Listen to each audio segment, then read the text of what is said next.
I'm playing lag guitars. They asked me to stop in and do a couple acoustic songs, and so that's what I'm doing. I've been with Lag for about a year, and last NAMM show, it's when I got hooked up with them. We did a little party, a launch party, and I was very excited about the guitars, and since then they sent me a few to play, and they actually built me a custom guitar that's really cool to my specs. Actually, I had them make the neck match my electric guitar neck, which is pretty cool. So when I go back and forth, I feel like I'm playing really my guitar. So I was pretty excited about that.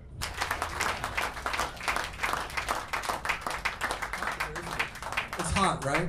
I'm not having a heat stroke, am I? Is everybody hot? Yeah. Luckily, we don't have a light on. Right, yeah, you're lucky. You're lucky for that. So, I don't know if you guys know or not, I'm actually playing a gig with my band Saturday night. So if you guys, any of you feel like taking a trip to Hollywood, we're playing at the Key Club on Saturday night. It's a cool bill. We got Uli Jean Roth on the bill and Tony McAlpine as well. So it should be a fun night for those of you looking to make a short road trip into Hollywood. We will be there. About this, it has a built-in tuner. People like me that don't like to tune their guitar.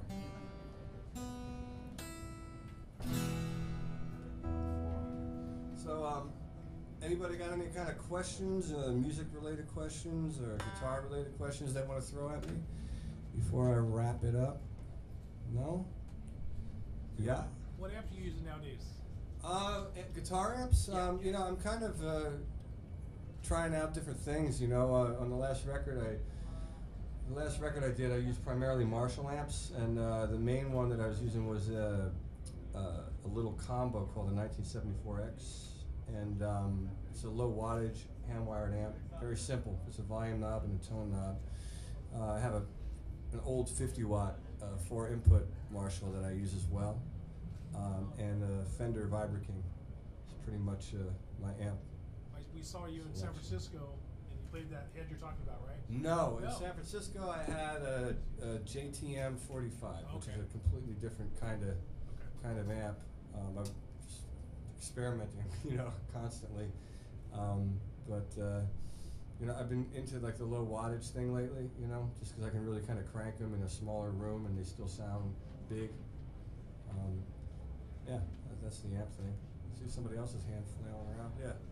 Just wondering, what do you do to vocally warm up before you come in and do something? Well, I didn't do anything, which I'm kind of regretting right now because I wish I would have warmed up. It sounds pretty amazing. Oh, well, thank you. Yeah.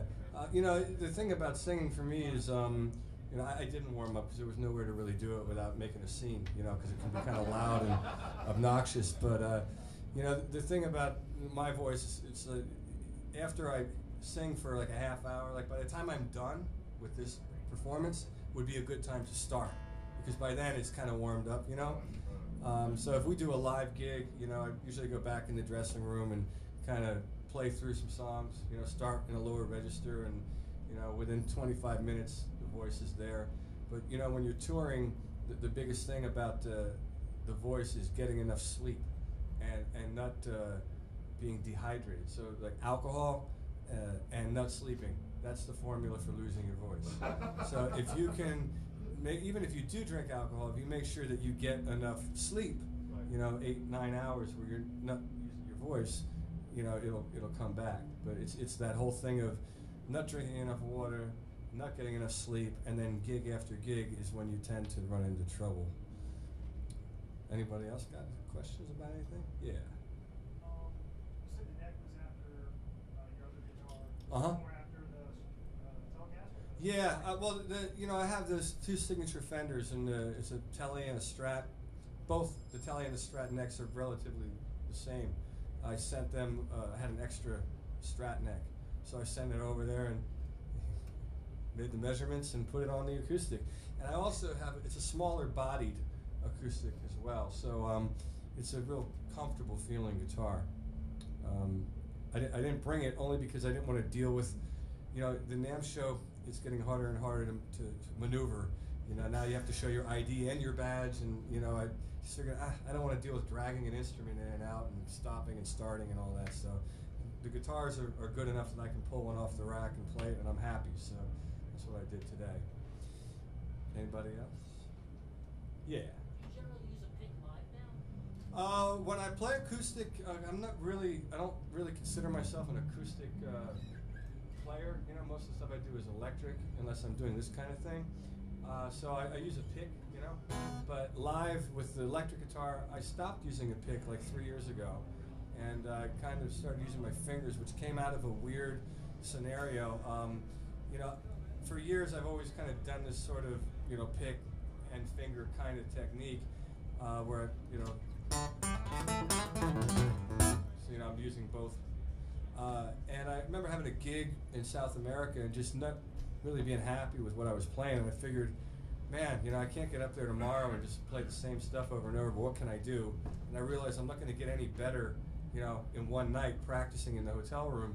So I figured, well, why don't I take something away, and it'll force me to play different. So that next day I went and did a gig without a pick, and I really liked it because it kind of changed my perspective. It changed the sound that I was getting out of the guitar, and it changed the way I was playing. So I kind of developed that, and now when I do my live gig with my band, I haven't used a pick on a live electric gig in, you know, since then, 3 years maybe. So it's cool because it kind of forces the creativity to go in another direction, you know, like changing an amp or changing a guitar or something. Anybody else? Yeah. When's the next album? The next album has already come out. It came out November 11th, and it's called 24 Hours. And I leave the 27th of February to go on tour. I'm going to Europe, and we're spending a month there. We're in the process of routing dates for North America in April. And then in June, I have about a month booked in Latin America. We're going to go to Brazil, Chile, and Argentina. But the new record is out. It's called 24 Hours. Anybody else? Okay. We'll be playing stuff off of that Saturday, not today.